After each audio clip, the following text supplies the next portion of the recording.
Bienvenue à cette capsule Anatomie des finances personnelles où je dissèque le travail des professionnels en services financiers, donc ceux qui vous conseillent entre autres pour vos placements, votre planification financière, votre assurance vie et qui sont obligatoirement membres de la Chambre de la sécurité financière. Le thème d'aujourd'hui, les émotions financières. Pour m'assister, j'ai avec moi mon cerveau gauche qui est le siège des émoticônes. Hello! Il y aurait donc des émotions en finance? Ben, quand on y pense, il a rien de plus émotif que nos finances. Oh, ouais.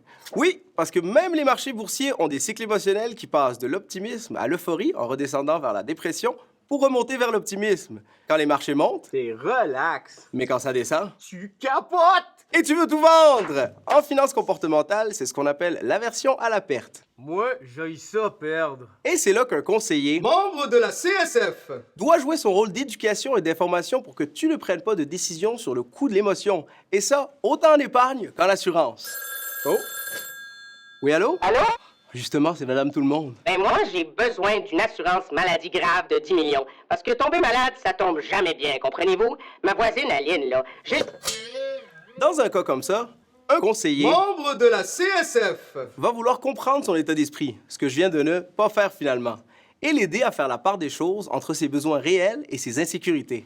Bref, il a l'obligation de te connaître et te conseiller au mieux de tes intérêts. Et la CSF est là pour veiller à ce qu'il respecte ses obligations déontologiques. C'est une façon pour elle de protéger le public. Anatomie des finances personnelles est une présentation de la Chambre de la sécurité financière.